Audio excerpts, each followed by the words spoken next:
पाञ्चजन्यं ऋषिकेशो देवदत्तं धनञ्जयः पौण्ड्रं दध्मौ महाशङ्खं भीमकर्मावृकोदरः।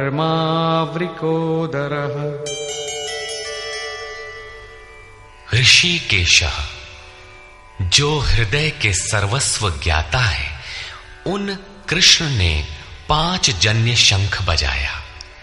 पांचों ज्ञानेंद्रियों को 5 तन्मात्राओं शब्द, स्पर्श, रूप, रस, गंध के रसों से समेटकर अपने जन भक्त की श्रेणी में ढालने की घोषणा की। विकराल रूप से बहकती हुई इंद्रियों को समेटकर उन्हें अपने सेवक की श्रेणी में खड़ा कर देना हृदय से प्रेरक सद्गुरु की देन है। श्री कृष्ण एक योगेश्वर सद्गुरु थे। शिष्यस्तेहम्, भगवन मैं आपका शिष्य हूं। बाह्य विषय वस्तुओं को छोड़कर ध्यान में इष्ट के अतिरिक्त दूसरा न देखें, दूसरा न सुने, न दूसरे का स्पर्श करें। ये सद्गुरु के अनुभव संचार पर निर्भर करता है। देवदत्तम धनंजयः, दैवी संपत्ति को अधीन करने वाला अनुराग ही अर्जुन है। इष्ट के अनुरूप लगाव जिसमें विरह, वैराग्य, अश्रुपात हो। गदगद गिरा नयन बह नीरा, रोमांच हो। इष्ट के अतिरिक्त अन्य विषय वस्तु का लेश मात्र टकराव न होने पाए, उसी को अनुराग कहते हैं। यदि यह सफल होता है तो परम देव परमात्मा में प्रवेश दिलाने वाली दैवी संपद पर आधिपत्य प्राप्त कर लेता है। इसी का दूसरा नाम धनंजय भी है। एक धन तो बाहरी संपत्ति है जिससे शरीर निर्वाह की व्यवस्था होती है। आत्मा से इसका कोई संबंध नहीं है।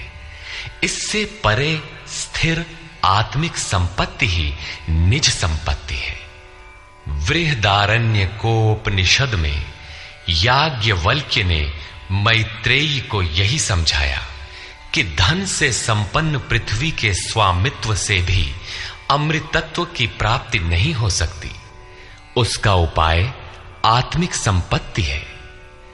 भयानक कर्म वाले भीमसेन ने पौंड्र अर्थात प्रीति नामक महाशंख बजाया। भाव का उद्गम और निवास स्थान हृदय है, इसलिए इसका नाम वृकोदर है। आपका भाव लगाव बच्चे में होता है, किंतु वस्तुतः वो लगाव आपके हृदय में है, जो बच्चे में जाकर मूर्त होता है। ये भाव अथाह और महान बलशाली है। उसने प्रीति नामक महाशंख बजाया। भाव में ही वो प्रीति निहित है। इसीलिए भीम ने पौंड्र प्रीति नामक महाशंख बजाया। भाव महान बलवान है, किंतु प्रीति संचार के माध्यम से। हरि व्यापक सर्वत्र समाना, प्रेम ते प्रकट हो ही मैं जाना। अनंत विजयम राजा कुंती पुत्रो युधिष्ठिरः नकुलः सहदेवश्च सुघोषमणिपुष्पकौ। कुंती पुत्र राजा युधिष्ठिर ने अनंत विजय नामक शंख बजाया। कर्तव्य रूपी कुंती और धर्म रूपी युधिष्ठिर। धर्म पर स्थिरता रहेगी तो अनंत विजयम अनंत परमात्मा में स्थिति दिलाएगा। युद्धे स्थिरः सह युधिष्ठिरः। प्रकृति पुरुष क्षेत्र क्षेत्रज्ञ के संघर्ष में स्थिर रहता है, महान दुख से भी विचलित नहीं होता। तो एक दिन जो अनंत है, जिसका अंत नहीं है, वो है परम तत्व परमात्मा, उस पर विजय दिला देता है। नियम रूपी नकुल ने सुघोष नामक शंख बजाया। ज्यों ज्यों नियम उन्नत होगा, अशुभ का शमन होता जाएगा, शुभ घोषित होता जाएगा। सत्संग रूपी सहदेव ने मणिपुष्पक शंख बजाया। मनीषियों ने प्रत्येक श्वास को बहुमूल्य मणि की संज्ञा दी है। हीरा जैसी श्वासा बातों में बीती जाए। एक सत्संग तो वो है जो आप सत्पुरुषों की वाणी से सुनते हैं, किंतु यथार्थ सत्संग आंतरिक है। श्री कृष्ण के अनुसार आत्मा ही सत्य है, सनातन है। चित्त सब ओर से सिमटकर आत्मा की संगत करने लगे, यही वास्तविक सत्संग है। ये सत्संग चिंतन, ध्यान और समाधि के अभ्यास से संपन्न होता है। ज्यों-ज्यों सत्य के सान्निध्य में सुरत टिकती जाएगी, त्यों-त्यों एक-एक श्वास पर नियंत्रण मिलता जाएगा। मन सहित इंद्रियों का निरोध होता जाएगा। जिस दिन सर्वथा निरोध होगा, वस्तु प्राप्त हो जाएगी।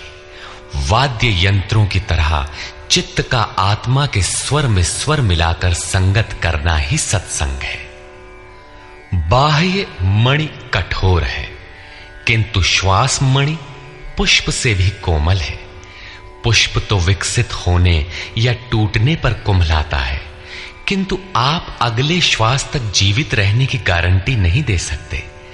किंतु सत्संग सफल होने पर प्रत्येक श्वास पर नियंत्रण दिलाकर परम लक्ष्य की प्राप्ति करा देता है। इसके आगे पांडवों की कोई घोषणा नहीं है, किंतु प्रत्येक साधन कुछ न कुछ निर्मलता के पथ में दूरी तय करता है। आगे कहते हैं,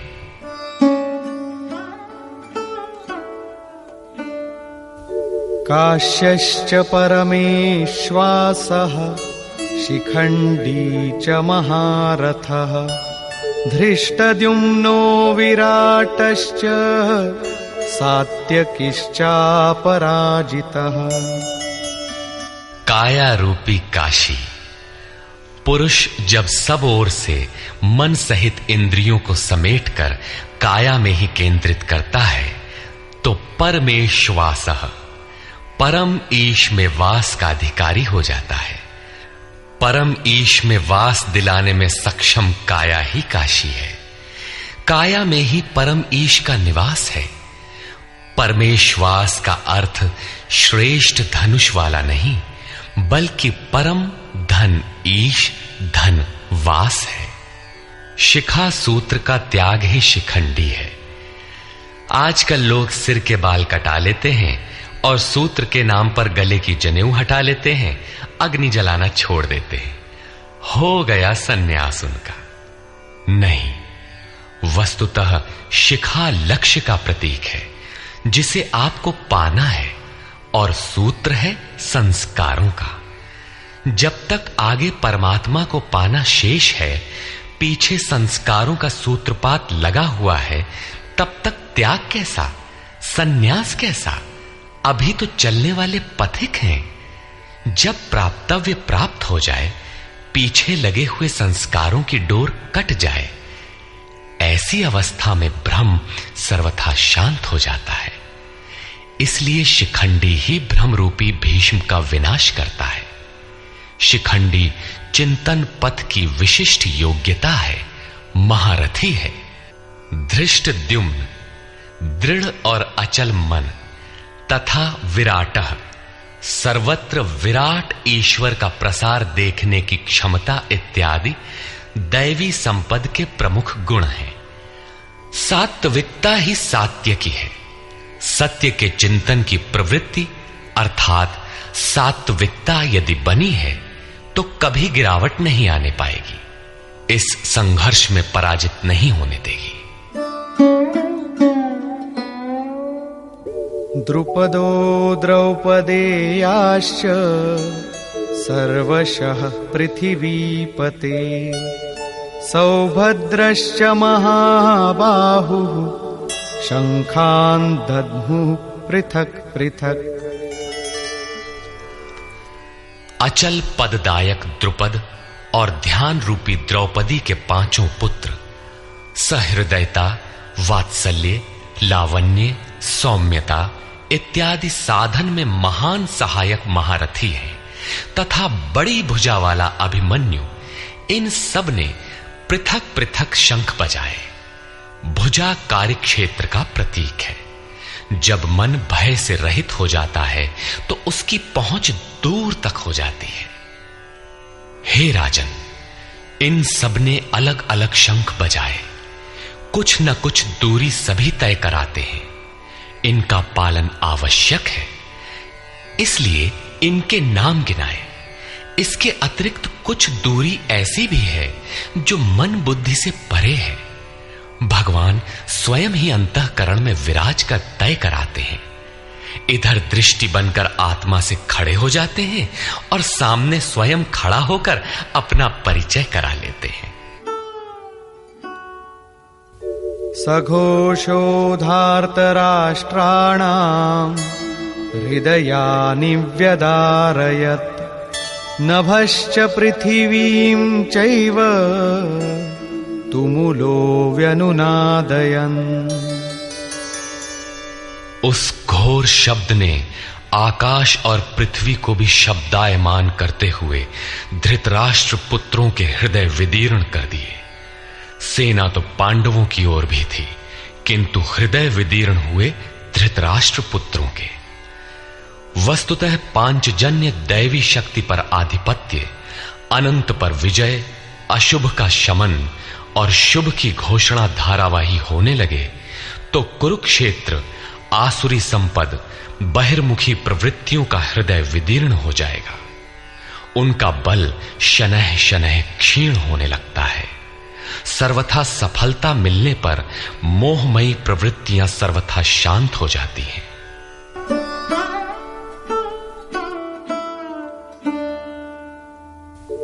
अथ व्यवस्थितान् दृष्ट्वा धार्तराष्ट्रान् कपिध्वजः प्रवृत्ते शस्त्रसम्पाते धनुरुद्यम्य पाण्डवः।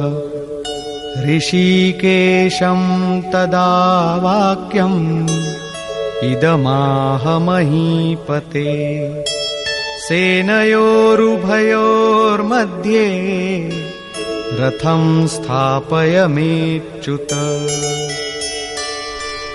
संयम रूपी संजय ने अज्ञान से आवृत मन को समझाया कि हे राजन, उसके उपरांत कपिध्वजः वैराग्य रूपी हनुमान, वैराग्य ही ध्वज है जिसका, ध्वज राष्ट्र का प्रतीक माना जाता है।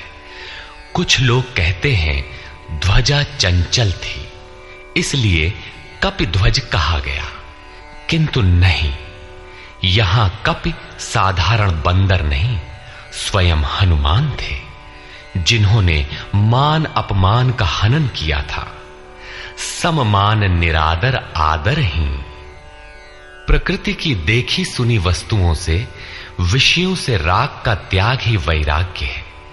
अतः वैराग्य ही जिसकी ध्वजा है, उस अर्जुन ने व्यवस्थित रूप से धृतराष्ट्र पुत्रों को खड़े देखकर शस्त्र चलने की तैयारी के समय धनुष उठाकर ऋषिकेशम, जो हृदय के सर्वस्व ज्ञाता है, उन योगेश्वर श्री कृष्ण से ये वचन कहा, हे अच्युत, जो कभी च्युत नहीं होता, मेरे रथ को दोनों सेनाओं के बीच खड़ा करिए। यहां सारथी को दिया गया आदेश नहीं, इष्ट सद्गुरु से की गई प्रार्थना है, किस लिए खड़ा करें?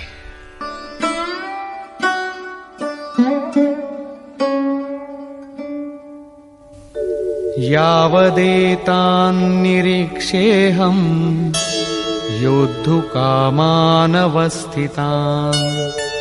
कैर्मया सह योद्धव्यम् अस्मिन् रणसमुद्यमे।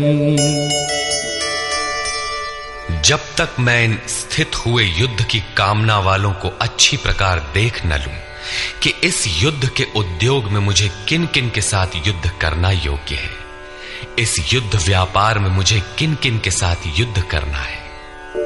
योत्स्यमानानवेक्षेऽहम् य एतेऽत्र समागताः धार्तराष्ट्रस्य दुर्बुद्धेर्युद्धे प्रियचिकीर्षवः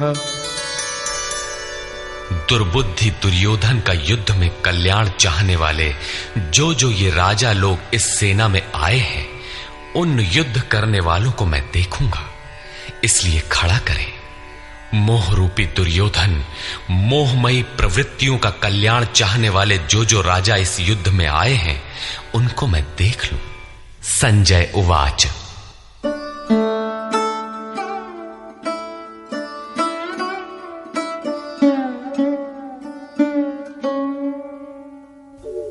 एवमुक्तो ऋषिकेशो गुडाकेशेन भारत सेनयोरुभयोर्मध्ये स्थापयित्वा रथोत्तमम् भीष्मद्रोणप्रमुखतः सर्वेषां च महीक्षिताम् उवाच पार्थ पश्यैतान् समवेतान् कुरुनीति। संजय बोला, निद्राजयी अर्जुन द्वारा इस प्रकार कहे जाने पर हृदय के ज्ञाता श्री कृष्ण ने दोनों सेनाओं के बीच भीष्म, द्रोण और महीक्षिताम शरीर रूपी पृथ्वी पर अधिकार जमाए हुए संपूर्ण राजाओं के बीच उत्तम रथ को खड़ा करके कहा कि पार्थ, इन इकट्ठे हुए कौरवों को देख, यहां उत्तम रथ सोने चांदी का रथ नहीं है। संसार में उत्तम की परिभाषा नश्वर शरीर के प्रति अनुकूलता प्रतिकूलता से की जाती है। ये परिभाषा अपूर्ण है। जो हमारे आत्मा, हमारे स्वरूप का सदैव साथ दे, वही उत्तम है, जिसके पीछे अनुत्तम मलिनता न हो। तत्रापश्यत् स्थितान् पार्थः पितॄनथ पितामहान् आचार्यान् मातुलान् भ्रातॄन् पुत्रान् पौत्रान् सखींस्तथा श्वशुरान् सुहृदश्चैव सेनयोरुभयोरपि। इसके उपरांत अचूक लक्ष्य वाले पार्थिव शरीर को रथ बनाने वाले पार्थ ने उन दोनों सेनाओं में स्थित पिता के भाइयों को, पितामहों को, आचार्यों को, मामाओं को, भाइयों को, पुत्रों को, पौत्रों को, मित्रों को, श्वसुरों को और सुहृदों को देखा। दोनों सेनाओं में अर्जुन को केवल अपना परिवार, मामा का परिवार, ससुराल का परिवार, सुहृद और गुरुजन दिखाई पड़े। प्रचलित गणना के अनुसार 18 अक्षौहिणी 2.5-3 अरब के लगभग होता है, जो आज के विश्व की जनसंख्या के समकक्ष है। इतने मात्र के लिए यदा कदा विश्व स्तर पर आवास, खाद्य समस्या बन जाती है। इतना बड़ा जन समूह अर्जुन के 3-4 रिश्तेदारों का परिवार मात्र था। क्या इतना बड़ा भी किसी का परिवार होता है? कदापि नहीं। ये हृदय देश का चित्रण है। तान् समीक्ष्य स कौन्तेयः सर्वान् बन्धूनवस्थितान् कृपया परयाविष्टो विषीदन्निदमब्रवीत्। इस प्रकार खड़े हुए उन संपूर्ण बंधुओं को देखकर अत्यंत करुणा से आवृत वो कुंती पुत्र अर्जुन शोक करता हुआ बोला। अर्जुन उवाच।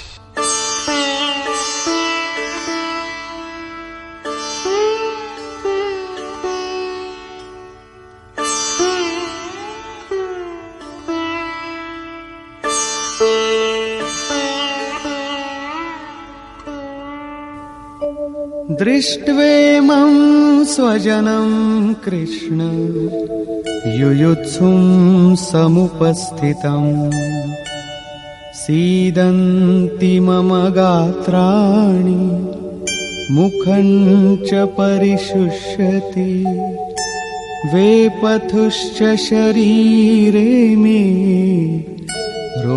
हर्षश्च जायते। हे कृष्ण, इस युद्ध की इच्छा वाले खड़े हुए स्वजन समुदाय को देखकर मेरे अंग शिथिल हुए जाते हैं, मुख सूखा जाता है और मेरे शरीर में कंप तथा रोमांच हो रहा है। इतना ही नहीं,